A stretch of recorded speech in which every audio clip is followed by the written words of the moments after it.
Don and I have been married for 8 years. We graduated from college together and got married a year later. We both have good jobs and are saving as much money as we can for our first home. We don't have kids yet. I want them, but Donna just isn't interested in being a mother in any sense of the word. That seemed to be the only disagreement in our marriage. We had our first sex when we were in college, and we were always open to trying new things. By new things I mean within certain limits, nothing kinky. Our sex life was active and fairly constant until about 4 months ago.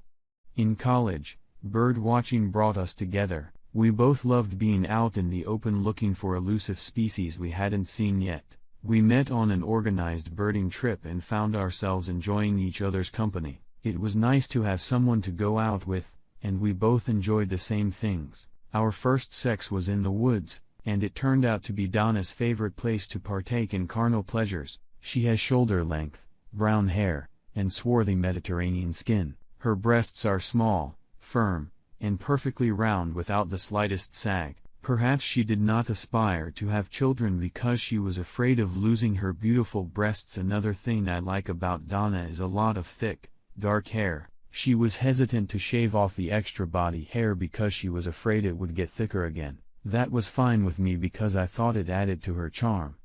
I love this woman deeply. For a while, I was consumed with my work and probably worked too much overtime. Donna would get home from work much earlier than I did. She would change her clothes and go to one of our favorite bird watching spots until it got dark. She always kept a diary of the birds she saw. Usually, there was nothing interesting or unusual in there, but she felt it was important to keep good record. She was almost obsessed with it. I would come home after dark and usually fall asleep on the couch while we watched TV. I just worked too much and wasn't a good companion or husband. After a few days without sex, I expected her to become active. On the contrary, she seemed relieved that I wasn't trying to make any physical contact with her. That's when I started to worry. I had never played team sports as a kid. My parents tried to get me interested in all sorts of activities with other kids my age. The problem was that I had a very bad temper. I would fly off the handle at the slightest provocation and lash out at any kid who made me angry. By the time I graduated from high school, I had learned to keep it under control. My wife was unaware of this problem. She never seemed to do anything to push me over the edge. That's probably why I was attracted to her. My parents never told her about it. I rearranged my workload and schedule so I could have more time with Donna. I explained to my boss that I was overstretched, and he totally understood. Now I had to try to mend my relationship with my wife. I had no reason to suspect her of infidelity, but I could sense her resentment. Donna, we could spend a week or two somewhere quiet and romantic. I feel like we haven't spent a minute together lately, maybe a 3-day weekend, Brian, but I don't think either of us would want to be away from work longer than that. I think it's really important that we stick to the plan to save up the down payment on the house. Your recycling has helped build the down payment, and I wouldn't want us to fall behind. Donna, the house is very important, but I feel like we don't spend enough time together. When I get home from work, I'm too tired to be a good company, and we spend the weekend doing chores and shopping. Honey, I think you're making a big deal out of this. I'd be more than happy to take a short trip to somewhere close, but I'm just not ready to go on a full-blown vacation. I guess I'm just too anxious. I want to make sure I'm doing everything I can to make you happy. I am happy, Brian. I'll let you know if things go south so we can put a stop to it. We have enough real problems without imaginary ones. I hope you're right. I don't want you to have a wandering eye. When I said that, she gave me a slight wink. Well, that was my attempt to make my marriage better. I didn't say anything about my new work schedule. That night, I made a weak attempt at sex, but she had a headache. Before I went to bed, I checked Donna's journal. From the looks of it, she was getting out of the house on a regular basis. I have a little Honda 250 Rebel motorcycle that I really love. It's fast, quiet, and easy to handle. I rode it to work that day. Donna usually got home around 4 o'clock. About that time, I told Marge, my secretary, that I would be at the archives for the rest of the day. I asked her to call me on my cell phone when she got home. There are no landlines in the basement, and no one usually works there. I went out the fire entrance at the back of the building and put a small wedge in the door so it wouldn't lock. 5 minutes later, I was already parked on the street next to the house. My wife came home at the usual time, changed her clothes, and was at the bird watching side in 10 minutes. I knew where she was going, so I didn't follow her too closely. 10 minutes later, her Volvo was parked in the Rainbow Mountain Main Trail parking lot. A black BMW was parked next to it. We spent a lot of time in this park, so I knew the trails well. After parking the bike among the trees, I took another trail. I took my time and tried not to make any noise. Years of bird watching had given me an edge in this area. Every few minutes, I stopped and surveyed the area through binoculars. Toward the top of the mountain, it became a little rough. Trails were marked, but they were near dangerous ledges. This was good for hawk watching, especially at this time of year. You could see the valley for miles, and everything was beautiful unless you looked down. I couldn't help myself. I stopped and pointed my binoculars at the valley, peeking out for early hawk arrivals. It was beautiful. Just then, I heard a giggle. The forest was thick enough that it was easy to hide if necessary. Of course, it also made it difficult to see someone if they were hiding. My attention was now drawn to the faint sound I heard. It wasn't constant, so it was hard to pinpoint. I slowly moved forward, making no sound and listening very carefully. A yellow flash gave them away. It was the lining of her vest. I found a comfortable spot that allowed me a good view and pulled out my scope. The binoculars were handy, but the scope gave me a much better picture, and I had a camera attached to it. I found a spot from where I could see well. Lying down, I could hide and still observe for a long time without getting tired. It was a very private place, and they didn't have to worry about anyone accidentally finding them. My wife's companion was Clayton Mankey. He had joined Donna's firm about 6 months ago. I'd met him at a few corporate events.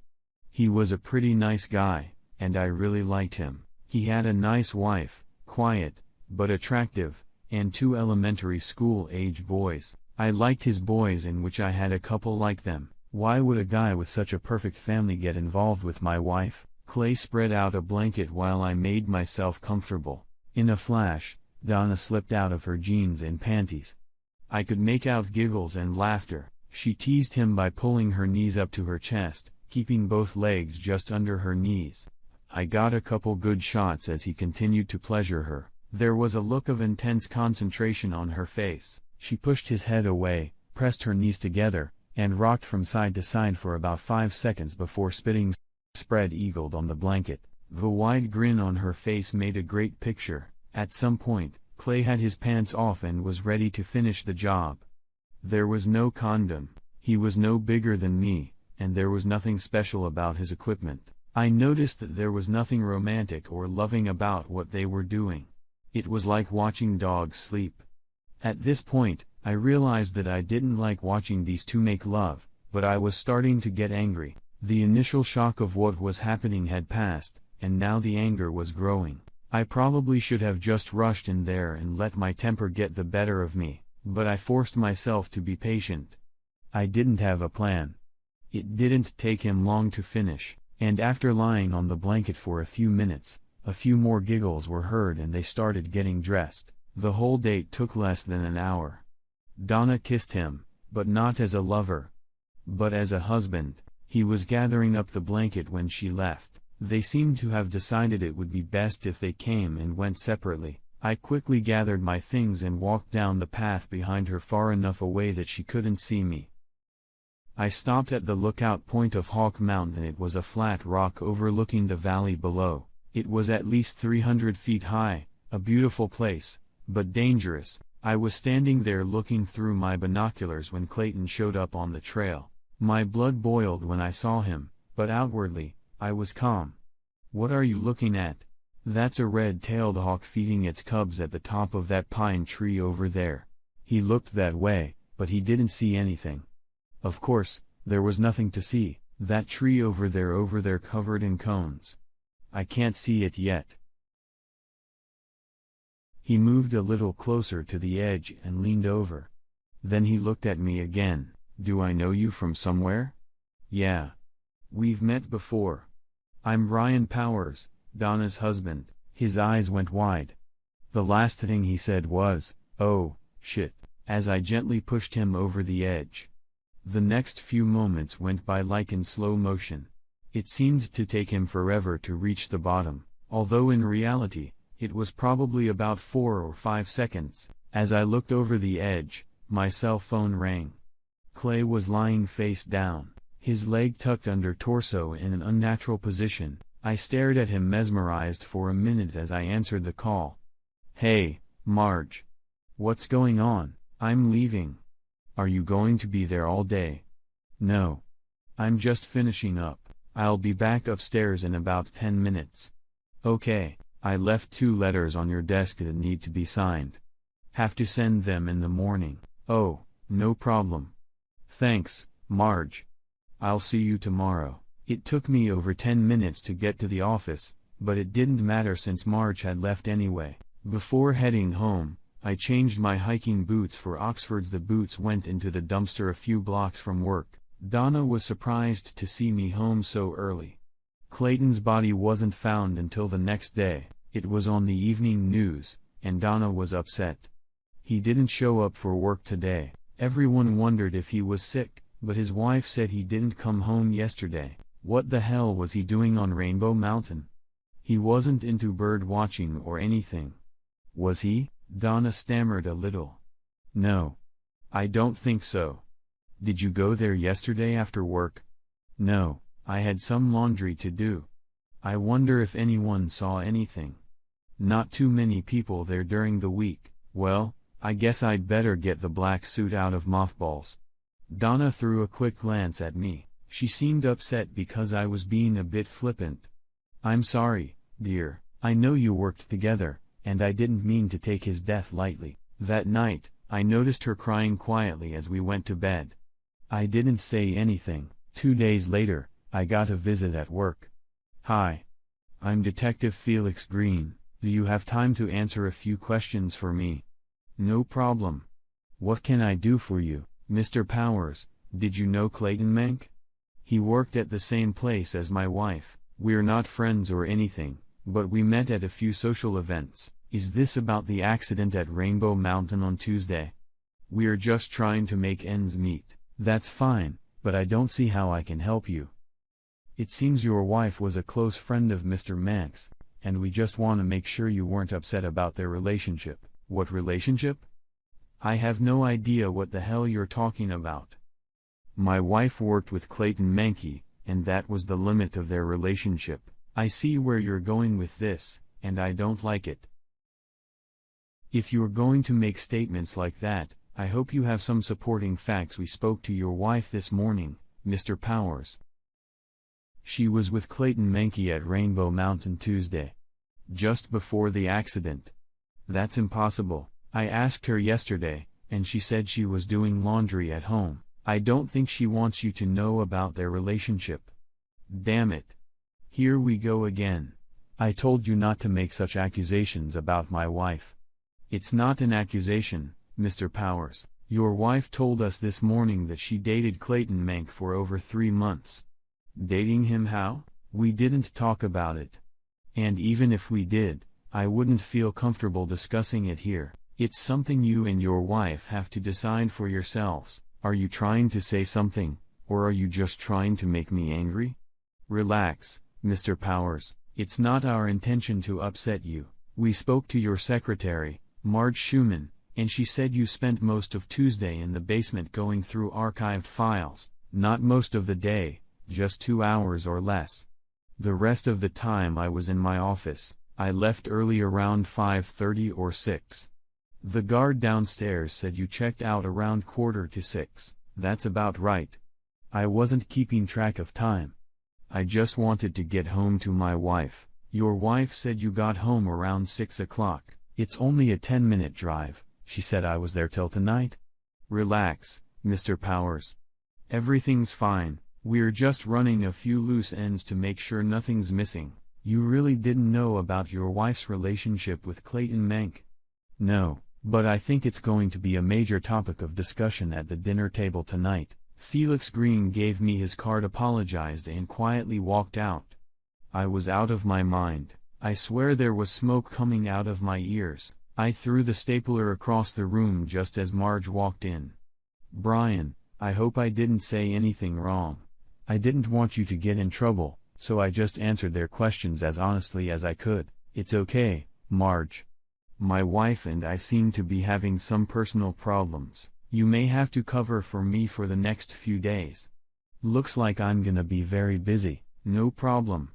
I had no intention of working out my problems with Donna. All I wanted was to find a better way to end this marriage. Fortunately, there were no children, and we were living in a rented house. I wanted children terribly, but was now glad Donna had said no. It wasn't even 3 o'clock yet, but I packed up all my things and headed out the door. Marge gave me an understanding nod as I left. We had $75,000 in change in our house account. I took 63 and walked down the street to the local GM dealer. 2 hours later, having become $58,000 poorer, I drove out in a yellow Humber. I decided I didn't need a new house. I needed the extra money to buy gas for the Monster. Shortly after I pulled into the driveway, Donna came out. What the hell is this? You like it? It's my new car. I decided I wanted something a little sportier. Are you crazy? How the hell are we gonna pay for something like this? No problem. I paid for it in cash. Where the hell did you get the money to buy a truck like that? Don't tell me you took money out of our house account. Well, I don't see why a single guy needs a house, so I bought a Humber. There was a crowd outside. As we entered the house, Donna grabbed my arm. What do you mean a single guy? I think you know the answer to that question. Why would I buy a house with you? Hell, why would I stay with you? Come on, Brian. You're talking like a crazy person. Just calm down and come to your senses. All right, honey. Detective Green came to see me today and told me about your relationship with Clayton Menk. You were at Rainbow Mountain with him the other day. You said you were doing your laundry at home. You want to explain? I didn't want to upset you. Clayton and his wife were having problems, and since he was new in town, he had no one to talk to about it. I just gave him a shoulder to cry on. What's wrong with going to Denny's or Starbucks? Why did you have to go up Rainbow Mountain? Clay was very excited and was afraid he was going to break down and cry. He didn't want to do that in public. I got up and poured myself a cup of coffee. Donna sat quietly waiting for my next move. It was like a little game. I was angry that she had decided to play it at all. It's all bullshit, and you know it. It hurts me that you think so badly of me that you tried to pull something like that. You and Clayton were lovers for over 3 months. You cheated on me, and he cheated on his wife. I'm tired of hearing you make up stories for little girls. Either deal with it like an adult or keep your damn mouth shut. You don't know what you're talking about. Just because you make something up doesn't mean it's true. Clayton, Menke, and I were nothing but friends. If you can prove otherwise, go ahead. I had pictures, damn, good ones. If I show the pictures, I'll have to admit I was at Rainbow Mountain the day Clay died. My fists were clenched, and the blood vessels in my neck and forehead were bursting. I have some really beautiful pictures, Donna. Would that be proof enough? Photos of what? Where were the pictures taken? Pictures of you having sex in a motel. That proves you're lying. We never had sex in a motel. Donna froze, realizing what she just said. Her denial was also a confession. In her eagerness to prove me wrong, she snapped. She never finished the sentence. Her eyes snapped to me and her lower lip quivered with anger. She hated being hit. You son of a bitch. I'm not talking about this anymore, and you're not getting a divorce from me. You can go to bed in your new truck because you won't be able to get into bed with me for a long, long time. Take your fucking dinner and leave me alone. We're going to the funeral together tomorrow anyway. Right? Kiss my ass. It was an unusual funeral because both Clay and his wife, Emily, were from out of town. I don't know why she chose to bury him here instead of in their hometown.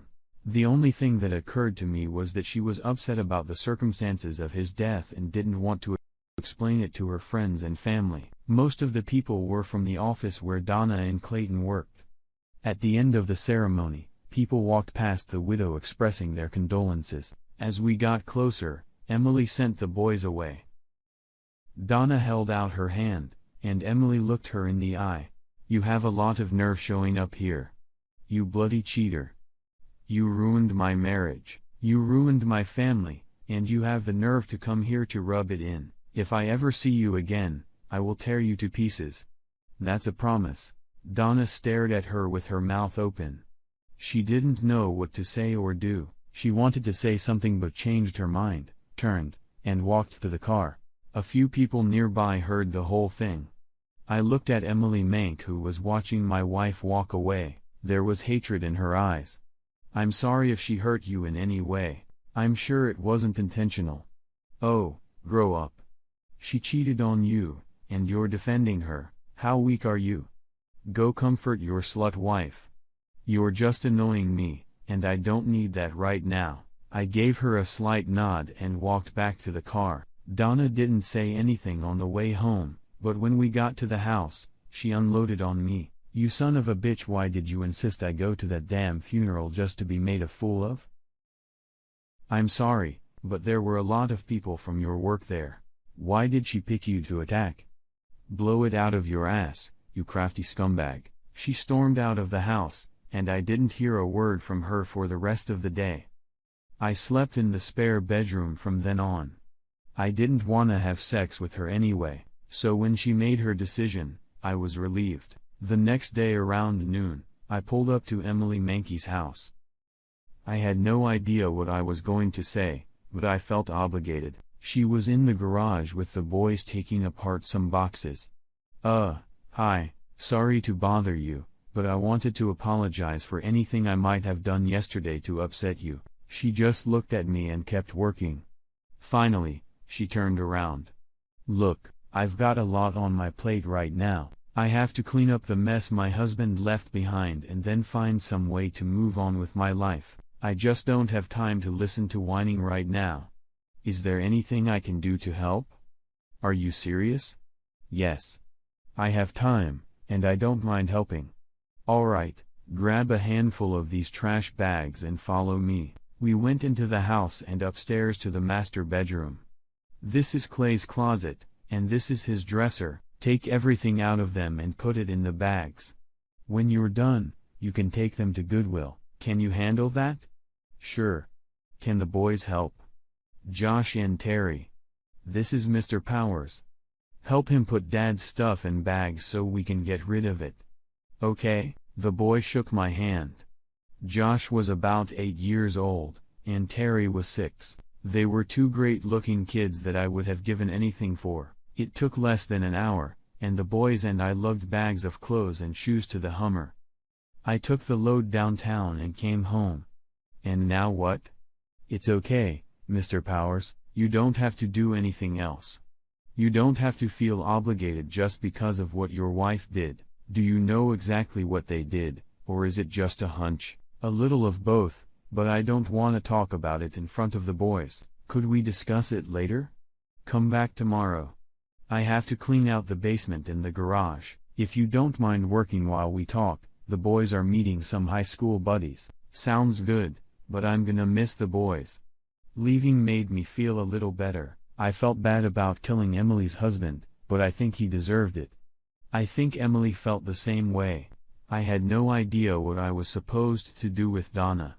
I don't know why she resisted the divorce. When I got home, my wife was making chili. I decided to try to get her to open up a little before we sat down at the table. "Donna, in light of what's happened over the last few days, wouldn't it be better if we considered separating?" "No. Not really. I think it's pretty obvious now that you and Clayton were having an affair. I suppose you were unhappy with our union. Would you care to try to explain that to me?" "I don't have much to say, Brian. After spending some time with Clay, both at work and at other times, I realized that your vision of our future together was not what I was looking for. You envisioned me as a domestic goddess bearing children left and right, and I wanted something more. I hesitated to discuss it with you because I never wanted to say or do anything that would make you unhappy. Clay had the same problem with Emily. She wanted what you wanted, and I wanted what Clay wanted. We ended up comforting each other, and then the sex started. He wasn't better than you, just different. Doesn't divorce seem appropriate now? Absolutely not. I'm not going to give up my home and all the comforts of marriage just because we disagreed. I intend to stay here.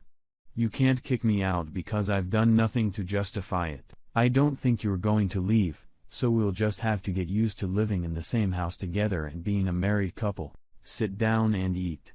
There was no conversation at dinner. I swallowed 2 servings because the sauce seemed especially hot. An hour or 2 later, I started having stomach pains. I made several trips to the bathroom and finally started throwing up. I noticed there was some blood in the bowl. Donna, I feel really bad. Can you take me to the emergency room? Hell, no. Desperate Housewives is on. If your stomach hurts, take Thumbs. It's more than a stomach ache, Donna. Come on. Please. Drive yourself. You're acting like a child. I grabbed my keys and went to my car. My neighbor was taking out the trash and asked me what was wrong. I explained, and he took me to the emergency room. The next thing I remember is waking up and looking at the sun streaming through the window. I turned to look the other way and saw Detective Green reading a magazine. Good afternoon, Mr. Powers. I thought you were going to sleep all day. What the hell are you doing here? What's up and what time is it? Hey, kid. I'm the one asking the questions. Calm down. Alright. Chuckles, I'm sorry if I got a little anxious. Understandable given the circumstances. Brian, I think you got some bad chili last night. Luckily, a neighbor got you here in time. They had to pump you up and give you a bunch of fancy medicine that I can't pronounce. What the hell was that? They gave me a fancy name, but it was basically rat poison. What a bitch. What did she say? Well, she gave us leftover chili, and it was fine. She claims she has no idea where the poison could have come from. She ate the same food you ate, and she was fine. We checked the house and the garage and found nothing. So what are you gonna do? Nothing yet. About that time, the doctor and a nurse came in. He checked a bunch of stuff while the nurse took another blood sample. He said I could go home when I was ready and gave me a paper with a list of some fresh food. I borrowed Detective Green's phone and called Emily to apologize for not coming to her. Felix took the phone. Why does your wife wanna kill you, Mr. Powers? I don't know. Why did she kill Clayton Mankey? Do you know that for a fact? No. But she was at Rainbow Mountain, and she was the last person to see him alive. Come on, Brian. I'll take you home. Donna was all in tears when we got home and apologized over and over again for not being more responsive to my problem. I walked to the spare room and closed the door behind me. I didn't eat at home again after that. The next day, I told Marge that I would be on sick leave and asked her to try to find an apartment for me. Somehow, she found out what had happened. I waited until Donna left for work and then started packing some things so I could move out quickly if necessary. I was a little upset that the police couldn't do anything about the poisoning. After a quick breakfast at IHOP, I stopped by Emily's. The boys were at school. Emily was more upset about what had happened than Donna. I promised her I'd come back later when I'd settled some personal matters. Donna didn't want a divorce, but she wanted me dead. That meant one of 2 things. Revenge, or money. I stopped to see my insurance agent.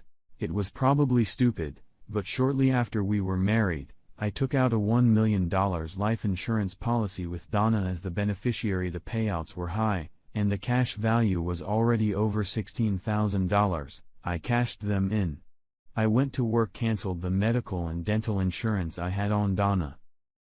I changed the beneficiary on my company's insurance policies to my mother. Marge was happy to see me and offered to help in any way she could. The bank manager told me that Donna had already cleaned out the balance of the house fund, about $12,000. I explained the situation to him, and he agreed to set things up so he could close the credit cards. I opened a new account and signed a bunch of paperwork for him.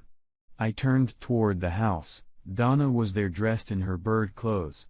We were polite to each other, but not too hot. She said she was going up Rainbow Mountain to do some bird watching and rest. I felt like I was being set up, but decided to play along. Shortly after she left, I was on my way up on my bike. Her car was parked in the upper parking lot next to a gray Ford Ranger. I quickly rounded the mountain and headed for the lower lot. Her mountain bike was chained to a tree on the side of the road.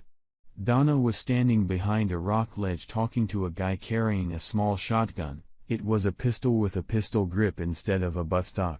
As I watched, she handed him a photograph and a business-sized envelope. He looked at the photograph carefully, then opened the envelope and counted out a large sum of money. They shook hands, and Donna quickly headed straight for me.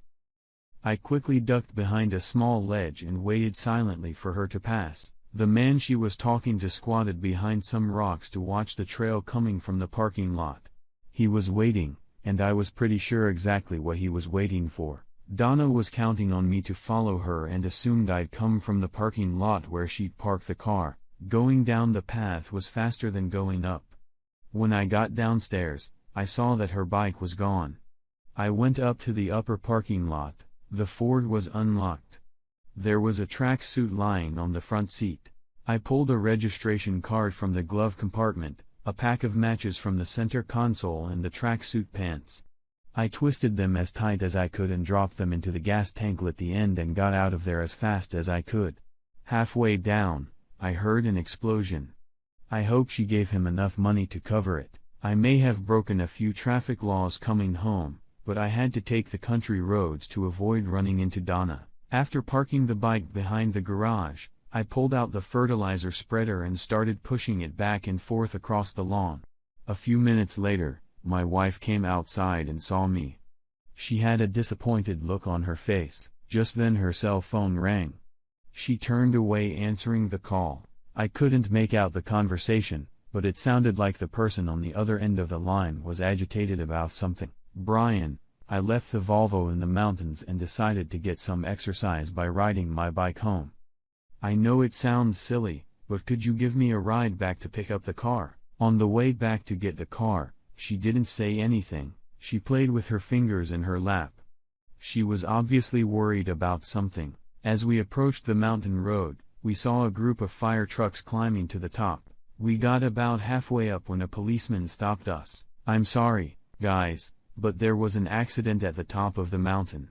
A truck caught fire. We can't let anyone up there right now. My wife's car is parked up there. Can we go over and get it?" "Wait a minute." We sat in silence while he talked to someone on the phone. "Okay. You can go upstairs, and an officer will walk you past the fire trucks." Getting out of the Humvee, Donna looked at me. "You can go home now." "I'll be fine, thanks for your help." I just nodded at her. When she was out of sight, I followed her. It was easy because of all the commotion. When she got to the top, the guy she was on the trail with came up to her waving his arms. Of course, I couldn't hear anything, but it was obvious she was trying her best to calm him down. They argued for about 10 minutes, and then he walked over to the fire chief and said something. When he and Donna got into the Volvo, I hurried back to the Hummer. It would take them a while to turn around with all the fire trucks and hoses, but I still had to hurry. As I pulled out, I saw the Volvo turn the corner. I drove home, but immediately left in the Honda.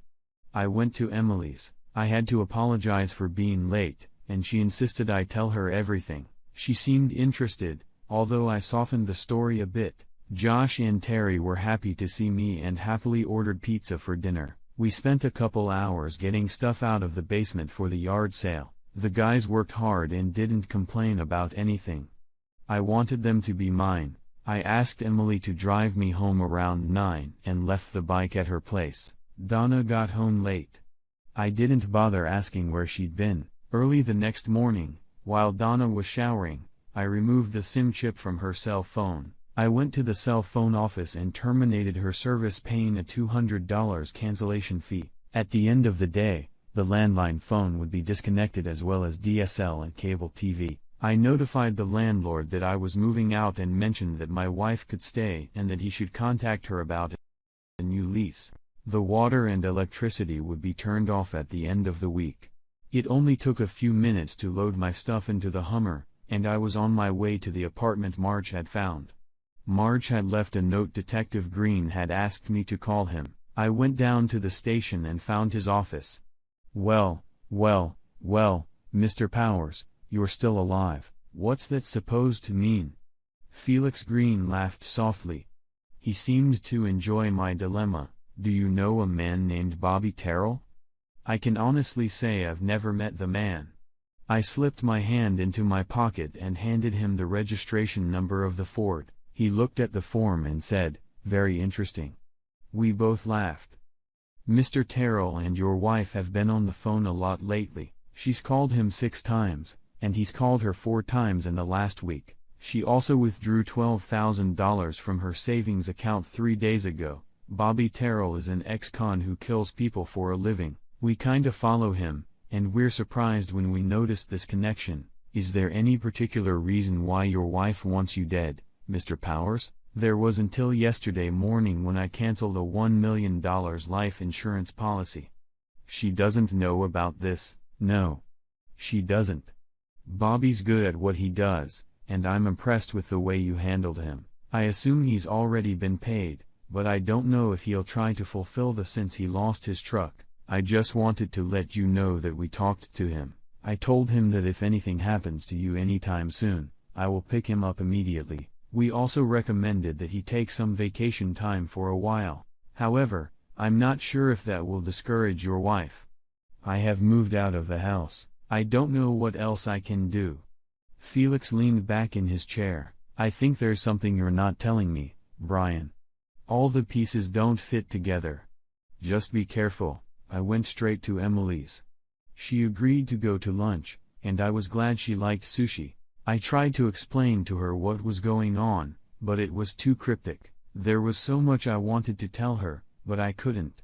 Every now and then, she would throw perplexed looks at me, and I would change the subject instead of explaining. It was a long dinner. That night, she had no trouble persuading me to come to dinner. I apologized to her for the unbelievable nonsense, but she only laughed. I felt comfortable with her. The next morning, I decided I was ready to get back to work. I had a good time with Josh and Terry the previous night. Emily and I had planned a big weekend together, and I was looking forward to it. Funny enough, I didn't miss Donna at all. In fact, I was relieved that I wouldn't have to face her anymore. It was only a short drive to work, and I was taxiing out in the Humber with a wide grin on my face. Things were going well. The big monster picked up speed quickly, but as I started down the first hill, I noticed something strange. The brakes weren't responding at all. I had seen movies where this happened, and I always thought how stupid the drivers were because they couldn't stop the car. The Hammer was going faster. I calmly grabbed the gear lever and shifted it from drive to low. This caused it to lurch and downshift, but it continued to pick up speed. I was approaching a stream of cars and a lot of intersections. I was going much faster now. On the left side was a cemetery with a grassy embankment going up from the street. I turned and hit the handbrake at the same time. The Hammer spun 180 degrees and flipped over. Everything went black. There was no pain. The second time I woke up was in a hospital room. I heard my own groaning and felt some movement around me. In the same instant, a nurse looked into my eyes, and then there was more commotion in the room. Now there was pain. Lots of pain. I was glad I was drawing attention to myself, but at the same time, I wanted everyone to leave me alone. How confusing? Finally, it appeared that someone of tall stature had arrived, a qualified doctor, I assumed. I struggled to open my eyes and looked around the room. White robes flashed around, but Emily was sitting on the edge of the bed. I felt better. There was a lot of adjusting and checking, and I suddenly fell into a dream. When I woke up the next time, everything was quiet. I tried not to make any noise because I wanted to avoid the commotion. I slowly opened my eyes and looked outside. It was night, and everything was relatively quiet. No one was in the room except Emily, who was asleep in the chair by the bed. My whole body ached. I turned my head to Emily. "Hey. Are you awake?" She looked up and smiled. "No, I'm sound asleep and dreaming. Thanks for coming over." "No problem." I closed my eyes and went back to sleep. When morning came, I woke up fine, but the pains continued. There was a whole medical team in the room, but Emily wasn't there. I didn't expect to see her at all. The doctors were full of questions. "Does it hurt? Does it hurt? Can you see it?" I answered all their questions. I asked about Donna. She showed up at the to sign intake forms, but no one had seen her since. I was in the hospital for 2 days before I woke up. Emily was there every day. Felix Green checked on my condition daily. I had a concussion, a broken collarbone, a broken left arm, and 3 broken ribs. There were various internal injuries, but nothing life-threatening. Their biggest concern was that I had been unconscious for 2 days. I was hungry as hell, and finally, someone brought me some soup. I was able to eat and drink some ginger ale. Felix showed up a little later. "I thought you had my back." "Sorry. We didn't see it." "Do you have any idea what happened?" "Well, someone cut all the brake hoses on then disconnected the airbags. Front and side. You punctured the windshield and the seat belt broke 3 of your ribs. Good thing nothing caught fire. Too bad the Hummer's totaled." "Hell. I didn't like it anyway. I just bought it to spite Donna." "Speaking of the wife, do you know where she is?" "I haven't seen her since the accident. They said she signed the intake forms here at the hospital." "How did she decide to do that?" "I went and got her. She wasn't too happy about it. After signing all the paperwork, a uniformed officer drove her home. I asked if she wanted to see you, and she said she didn't need to." "Well, I guess you saw her after I did." "She's out of town?" "We came by and took a look around. There was a lot of money in her purse, almost $8,000. She left her driver's license, credit cards, and all her personal effects. I don't think she left town empty-handed. We just think she's missing."